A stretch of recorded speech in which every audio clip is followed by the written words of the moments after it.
My name is Naomi Carter. I was 29 years old the night I learned that betrayal doesn't always come screaming. Sometimes it waits until everything in your life is perfectly in place, and then it whispers. The wedding was 14 hours away. 14. That's how close I was to a life I thought I understood. The venue was booked. 140 guests confirmed.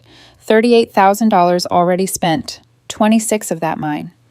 My boyfriend, Ethan Brooks, had smiled through every planning meeting, every tasting, every late-night conversation about centerpieces and music. We had been together 4 years, engaged for 11 months. Everything about us looked solid. That's what people said. That's what I told myself. My younger sister, Lily Carter, stood up at the rehearsal dinner that Friday night with a glass of champagne in her hand and a smile that could have convinced anyone she meant every word she said. "She's the strongest person I know," Lily said, looking right at me. "Naomi doesn't just love people. She builds a life around them. Ethan, you're the luckiest man in this room." People clapped. Someone laughed softly. I remember thinking how proud I felt, how lucky I was to have a sister who spoke about me like that. 6 hours later, I opened a door and realized every word she said had been part of a performance. The rehearsal dinner ended at 10. Ethan went to his parents' house. Tradition. We weren't supposed to see each other until the ceremony. Lily said she was going out with friends. I went home. I tried to sleep. I couldn't. Not because anything was wrong. Because everything felt too right. That restless energy, that buzzing anticipation. So just after midnight, I made a decision that feels almost cruel in hindsight. I drove to Ethan's parents' house. I had written him a letter that morning, something soft, something real.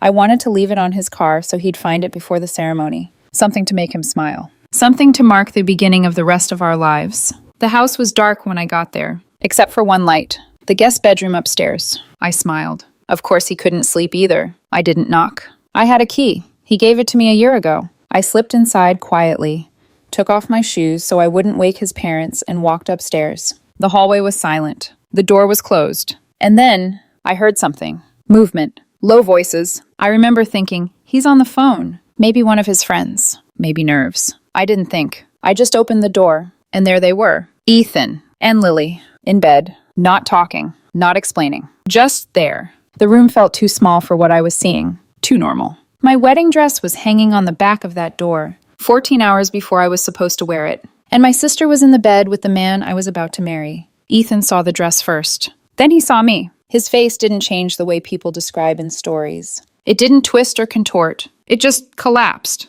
like everything inside him gave up at once. Lily pulled the sheet up to her chest. "Naomi," just my name, like a question, like she wasn't sure I was real. I stood there for 6 seconds. I counted later. I didn't scream. Didn't cry. Didn't ask why. I stepped forward, took my dress off the hook, folded it over my arm, turned around, and walked out. I remember putting my shoes back on by the door. The small, ordinary sound of it, like I was leaving after a normal visit, not abandoning a future. I got in my car. The letter I had written to Ethan was still in my jacket pocket. I didn't read it again. Didn't tear it slowly like in movies. I just rolled down the window on the highway and let it go. It disappeared into the dark like it had never existed. I drove for 3 hours. Didn't check the time. Didn't think about where I was going. I just drove until the gas light came on. I pulled into a rest stop and turned off the engine. And then I sat there until the sun came up. At 6 in the morning, I turned my phone back on. 34 notifications. 12 missed calls from Ethan.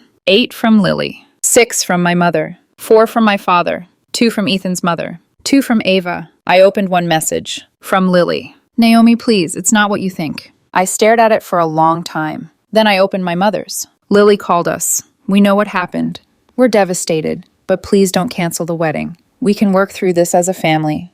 Ethan loves you. Lily made a mistake. Don't throw everything away over one night." One night. I read that line 3 times. One night. My sister slept with my fiancé hours before my wedding, and my mother's first instinct was to protect her, to minimize it, to ask me to stay. I turned my phone off. Just like that. No reply. No explanation. No goodbye. I sat in that parking lot until 8. The wedding was supposed to start at 4. In 8 hours, people would be arriving, dressed up, smiling, holding gifts, ready to celebrate something that no longer existed.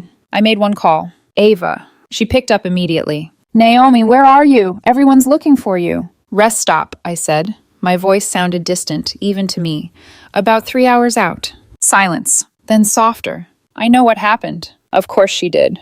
"I'm not coming back," I said. Another pause. You sure? I looked out at the empty highway. At the sunrise I hadn't planned to see. My sister was in his bed, I said quietly, 14 hours before I married him. Ava exhaled slowly. Okay, she said, what do you need? That question. Not why. Not calm down. Just, what do you need? I closed my eyes. And for the first time since I opened that door, I felt something real. I need you to go to my apartment, I said. Pack a bag, my laptop, documents, clothes, leave everything else.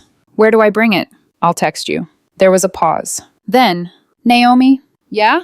I've got you. I hung up, sat there a little longer, and then I made the decision that would define the next 5 years of my life. I wasn't going to fix this. I wasn't going to stay. I wasn't going to forgive something that was never supposed to happen. I was going to disappear. And this moment, sitting in a rest stop parking lot with nothing but a car, a phone, and the echo of everything I had just lost. This was day 1.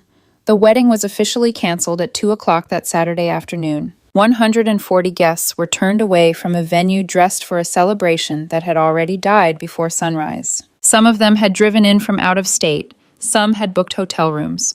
Some were probably still carrying wrapped gifts when the staff started explaining there would be no ceremony after all.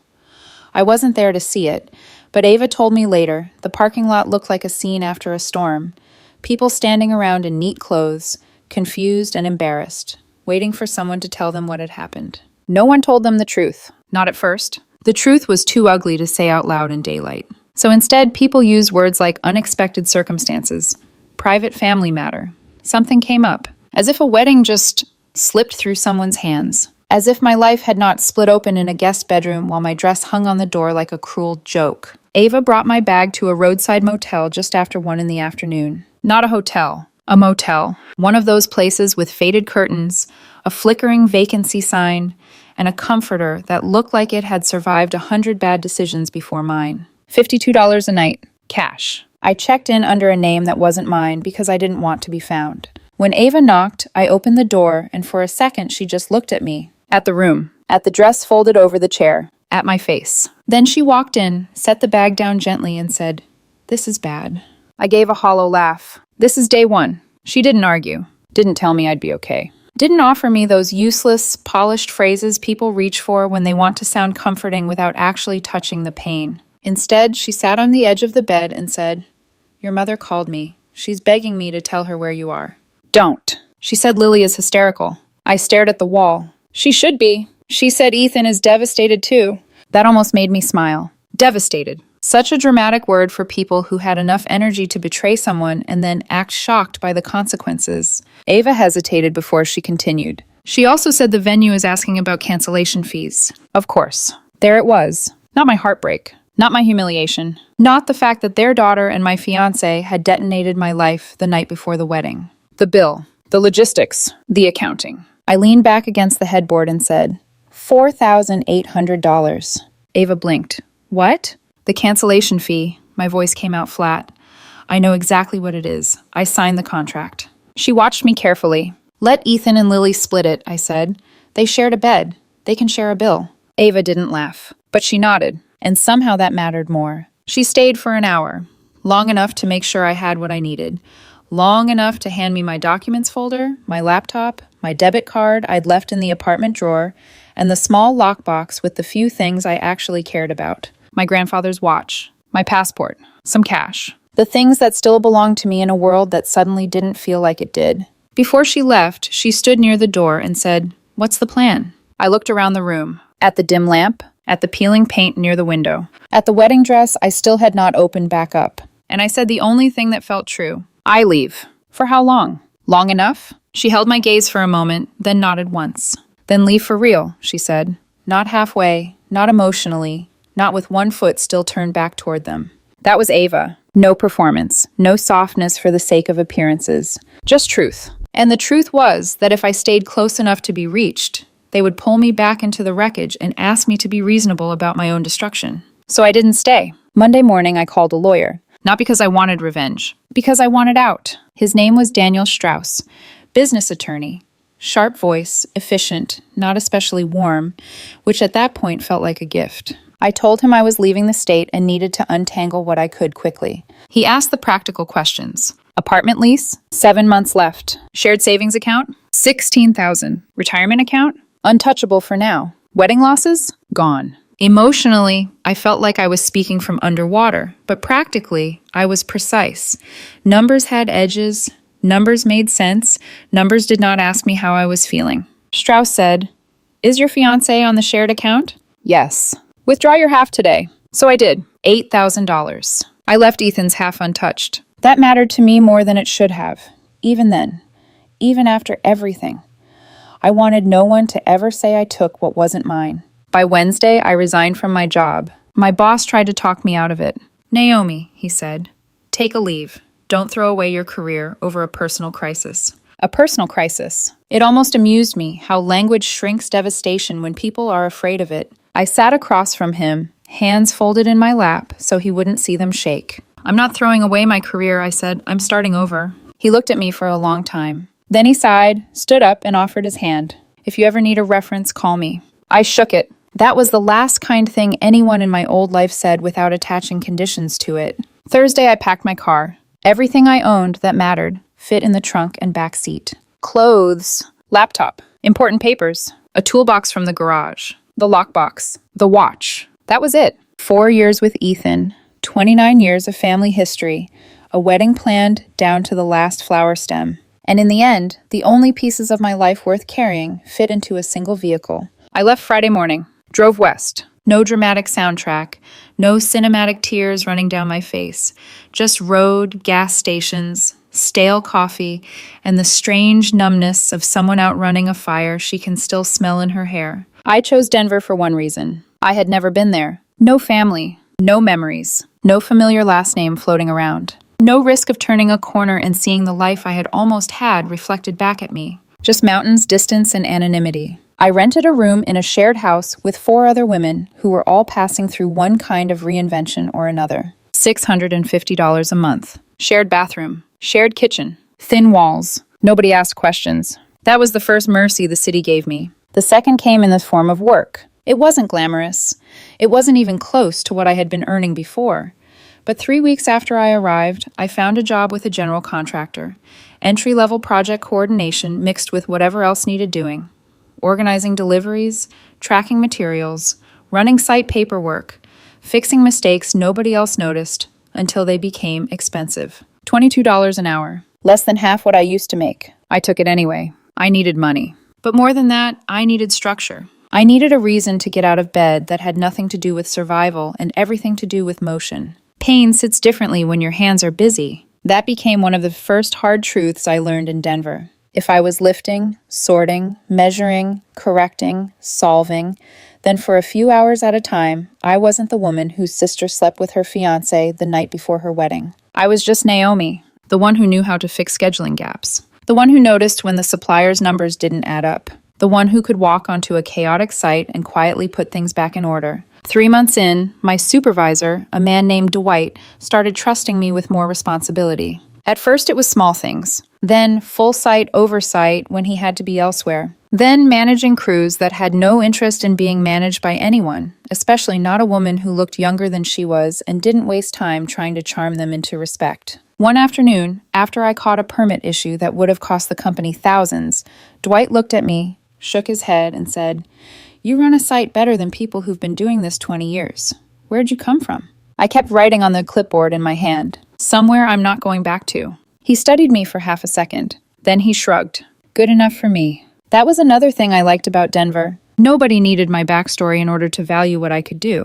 At night, though, the old life still came for me. In dreams first, then in those quiet, ugly moments right before sleep, when memory stops being a story and becomes physical again. The guest bedroom light, the sound behind the door, Lily saying my name like she was the one confused. Sometimes I would lie there staring at the ceiling and wonder which betrayal cut deeper, the one in the bed or the one in my mother's text. Maybe Ethan and Lily were the explosion, but my parents were the aftershock. Because betrayal from people who break your trust is one thing. Betrayal from people who are supposed to protect you from that kind of break, that changes your bones. About a month after I moved, my mother found my new number. I never found out how. Maybe through a mutual friend.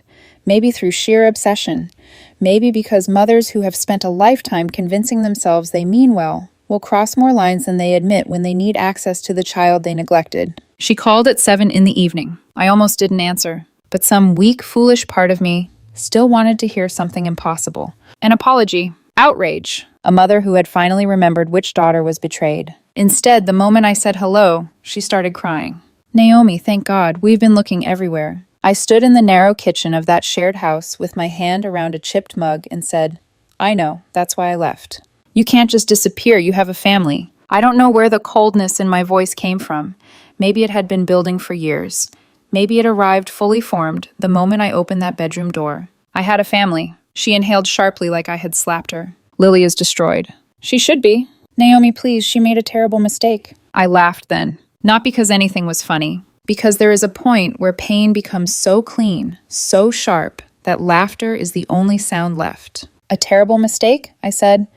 She stood at my rehearsal dinner and called me the strongest person she knew. Then she drove to Ethan's parents' house and slept with him while I was writing him a love letter. That is not a mistake. That is a decision with a speech before it.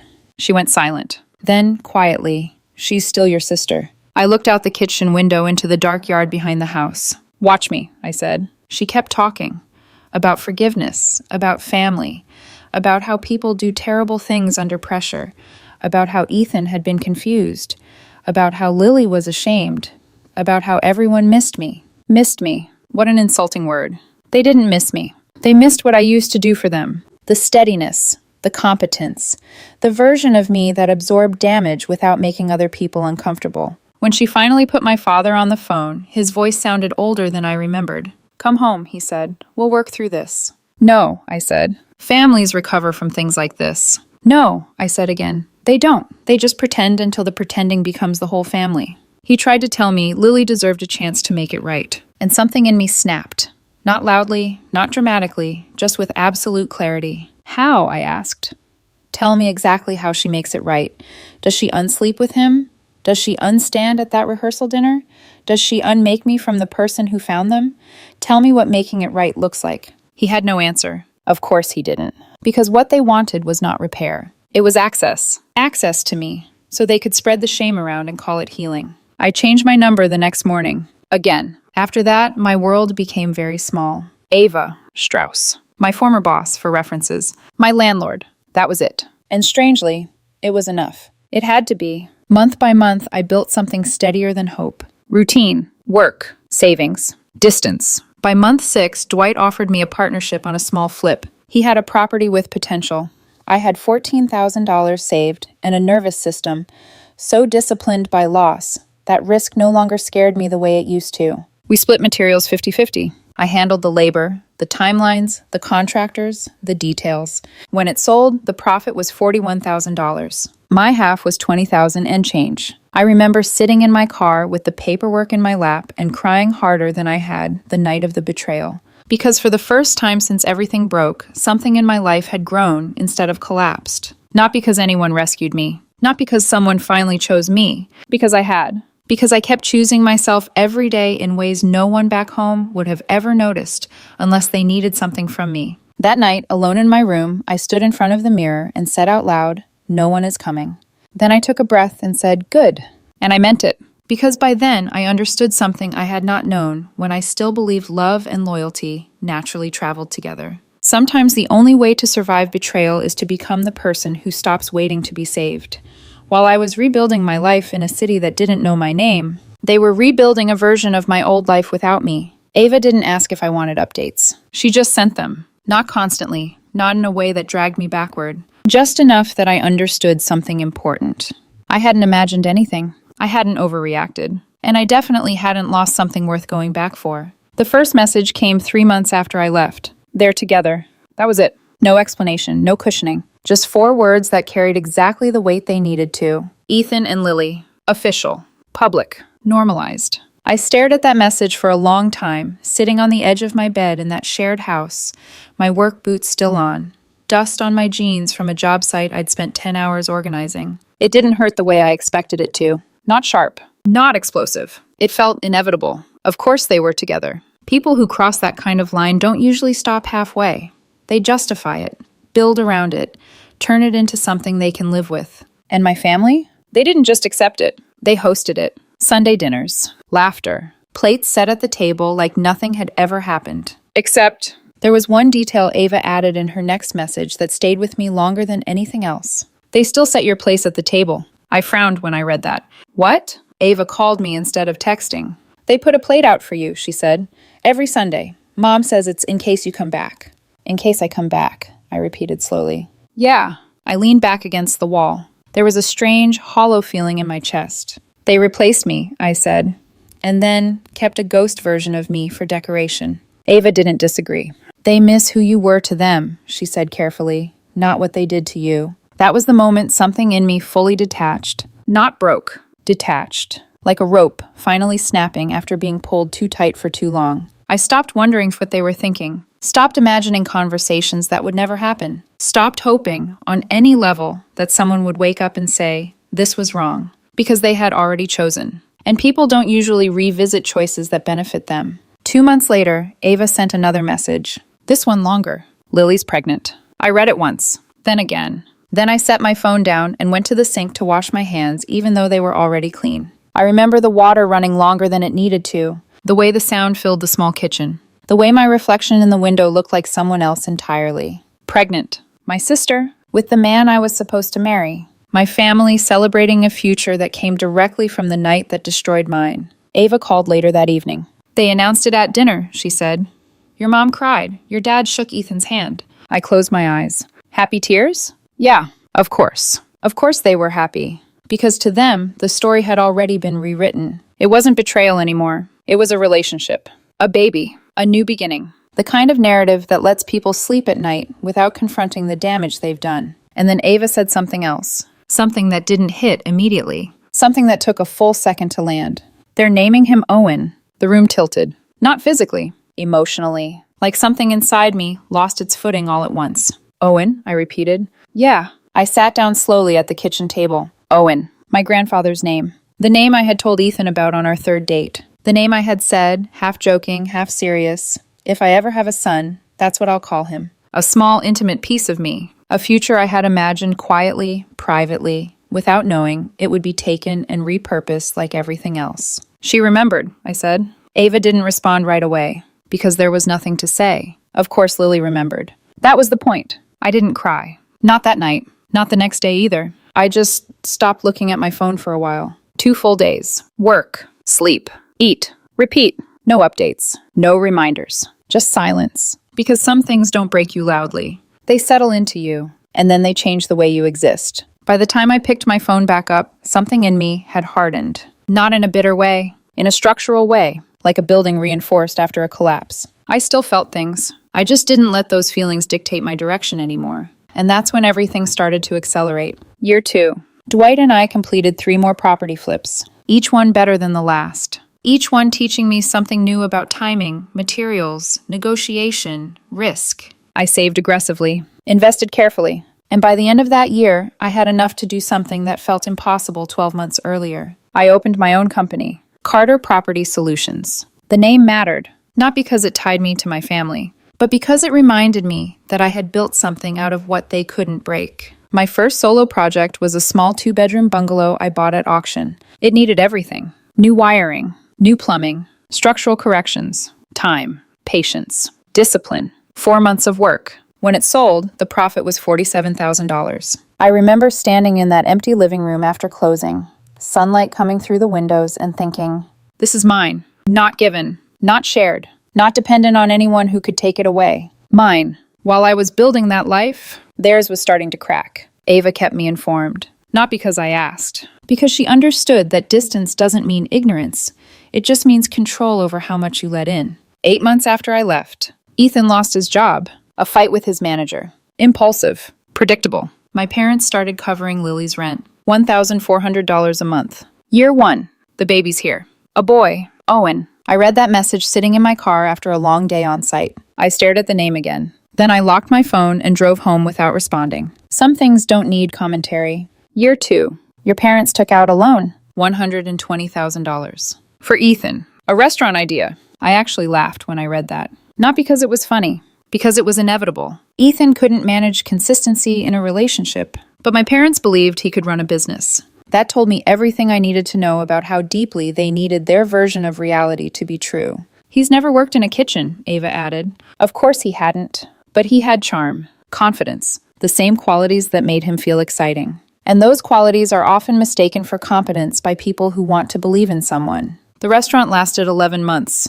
Then it collapsed. Debt, vendor issues, mismanagement, everything you'd expect. Ava's message that time was shorter. It failed. By then, I didn't feel satisfaction. Just recognition. Of course it failed. Because the same traits that make someone thrilling in chaos make them unreliable in stability. And stability is what actually sustains a life. Not excitement. Not impulse. Not the kind of decisions that feel good in the moment and collapse under pressure. Around that same time, I met Daniel. It wasn't dramatic. No lightning. No instant shift. Just a charity build for Habitat for Humanity. He was on the roofing crew. Steel-toed boots. Focused. Quiet in the way people are when they don't need attention to feel important. We ended up sitting next to each other during a break, drinking coffee out of paper cups. He looked at me and said, "So what do you do?" "I build houses," I said. He smiled slightly. "That's what you do," he said. "Who are you?" It caught me off guard. No one had asked me that in a long time, not without wanting something in return. So I told him, not everything at once,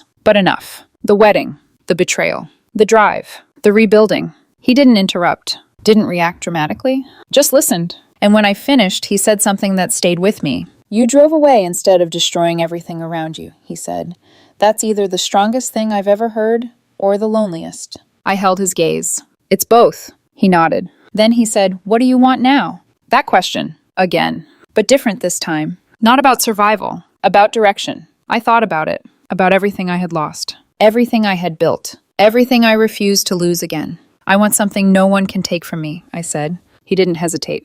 "Then build it," he said. "I'm not going anywhere." And for the first time in a long time, that didn't feel like a promise I needed to question. While I was building something real with Daniel, everything built on betrayal back home was falling apart piece by piece, and I didn't have to lift a single finger for that to happen.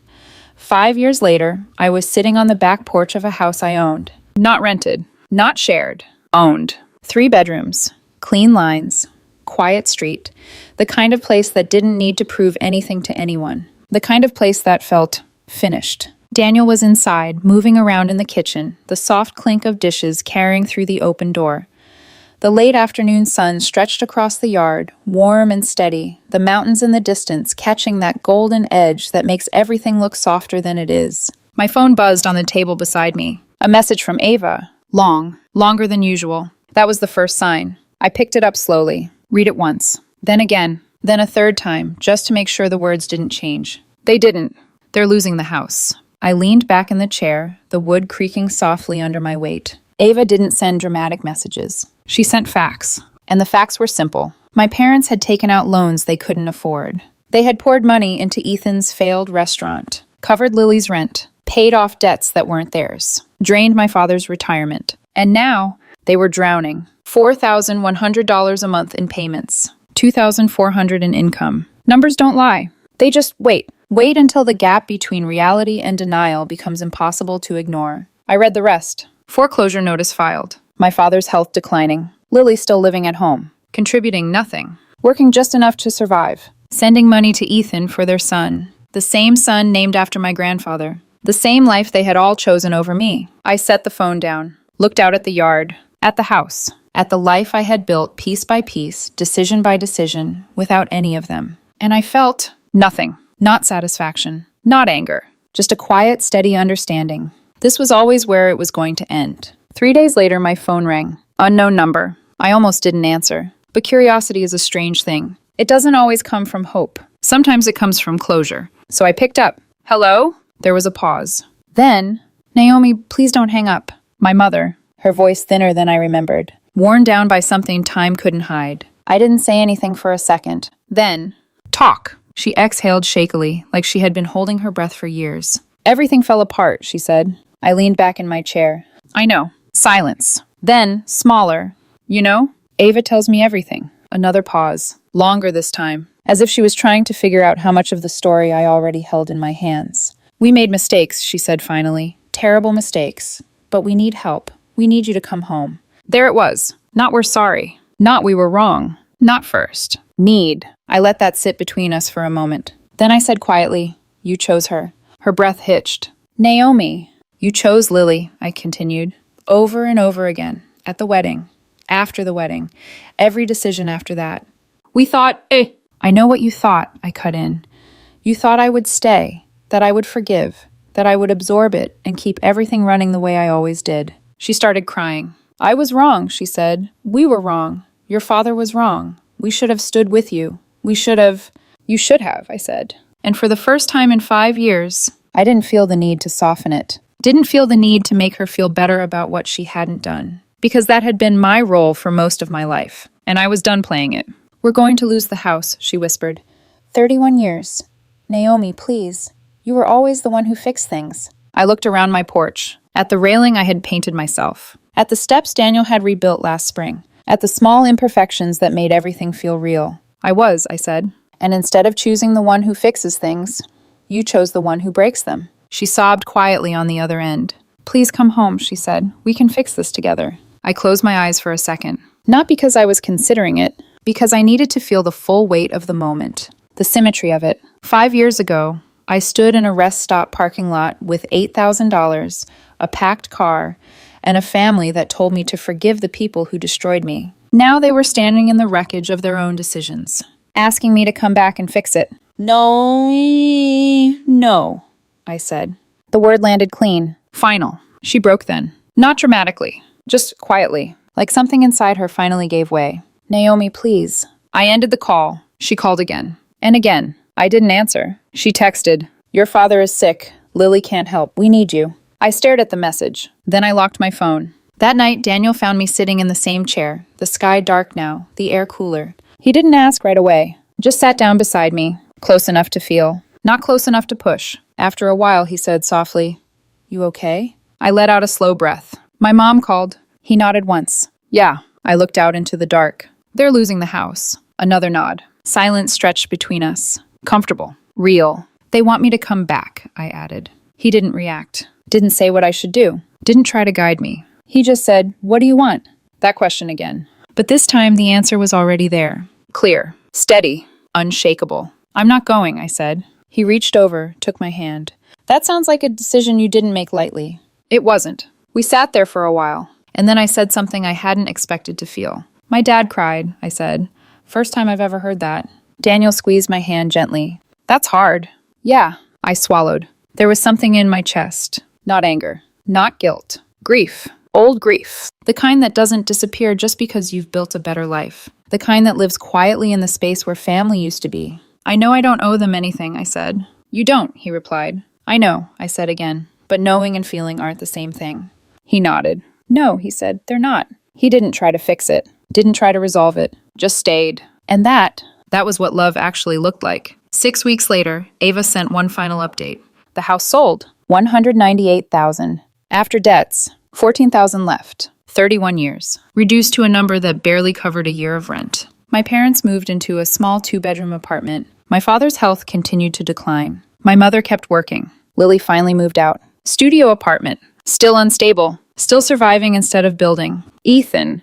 Still drifting. Still exactly who he had always been. And me? I was still here. On this porch. In this house. With a life that didn't depend on anyone choosing me correctly. Because I had already done that. 5 years ago. In a rest stop parking lot. With nothing but $8,000, a car, and the quiet understanding that if I didn't choose myself, no one else would. I still have the dress, folded carefully in the back of my closet. Not as a memory of what I lost, but as a reminder that the worst night of my life was the first night of the life I actually deserved. My mother said everything fell apart. She was wrong. Everything fell into place, just not for the people who chose wrong. And when the phone rang 5 years later, I already had the answer. No, not because I'm cruel. Because I finally became the woman I needed that night. The one who doesn't try to fix what was never meant to last.